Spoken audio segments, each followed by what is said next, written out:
হরে কৃষ্ণ বন্ধুরা, welcome back to my channel.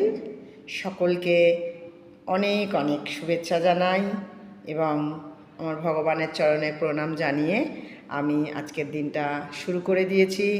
আমার দিনটা শুরু হয়েছে সকালে স্নান সেরে আমি মঙ্গল আরতি করেছি এবং ভগবানের গোপালের স্নান এবং বাল্যভোগ দিয়ে আমি চলে এসেছি গোপালের রান্নাঘরে।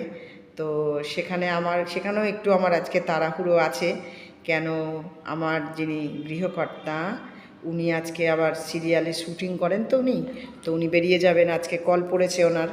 তো সেজন্য উনি আজকে বাইরে খাবার খাবেন না, বাড়িতেই প্রসাদ পেয়ে যাবেন। তো সেজন্য একটু তাড়াহুড়ো করতে হচ্ছে। আর আমাকে পরবর্তী যা যা করার সেগুলো কেটে কুটে গুছিয়ে নিতে হচ্ছে, আমাকে একাই করতে হয়। আমি কড়া বসিয়ে ঢ্যাঁড়স আলুগুলোকে ভেজে নিচ্ছি। এটা একটা আমি রসা মতন বানাবো। আর এই রসাটা আমি পেয়েছিলাম মানে আমাদের গৌরাঙ্গ রাধেশ্যাম মন্দির, ওখানে গিয়ে। আমি জানতাম না ঢ্যাঁড়স আলুর রসা হয়। আমরা এতদিন জানতাম ঢ্যাঁড়স আলু ভাজা, ঢ্যাঁড়স ভাতে এইসব। তো আমি ঢ্যাঁড়স আর আলুটা ভেজে নিচ্ছি। একটু ভেজে নিয়ে একটুখানি আঁচটা কমিয়ে দিয়ে আমি এবার ঢ্যাঁড়স আলুটাকে একটুখানি চাপা দিয়ে দেবো, যাতে একটু তাড়াতাড়ি হয়ে যায় সেদ্ধটা। তো চাপা দিয়ে দিলাম এবং বাকি ভোগগুলো করে নিয়ে আমি ফিরে আসছি। আমার বাকি ভোগগুলো করা হয়ে গেছে। আমি ভগবানের থালাটা সাজিয়ে নিচ্ছি।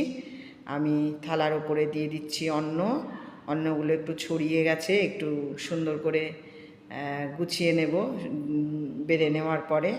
তো অন্নটা ভালো করে সাজিয়ে নিয়েছি। এবারে দিয়ে দিচ্ছি আমি উচ্ছে আলু সেদ্ধ করে নুন আর সর্ষে তেল দিয়ে মাখা। আর তার সঙ্গে দিয়ে দিচ্ছি পেঁপে ভাতে। ওটাও আমি সর্ষের তেল আর নুন দিয়ে গোটাই রেখেছি, ওরকম চিড়ে রেখেছি, মাখিয়ে দিয়েছি।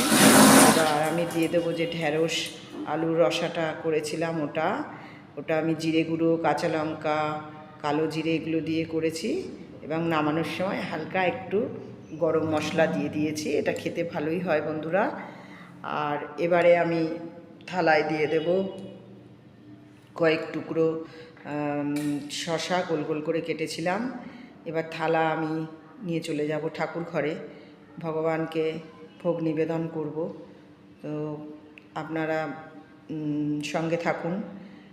আমি থালাটা এবার ঠাকুর ঘরে নিয়ে চলে এসেছি এবং নিয়ম মেনে অন্নের ওপরে ঘি এবং প্রত্যেকটা ভোগের ওপরে তুলসী পাতা ও গঙ্গা জল দিয়ে মন্ত্র উচ্চারণ করে, আমি যে ভোগের মন্ত্র আর কি আমরা ইস্কন থেকে পেয়েছি, সেই মন্ত্র বলে আমি ভগবানকে নিবেদন করে দিয়েছি। এবার আপনারা সকলে প্রসাদ দর্শন করুন এবং দুর্ভোগ কাটিয়ে উঠুন। প্রসাদ দর্শনে অবশ্যই দুর্ভোগ কাটে বলে আমার বিশ্বাস।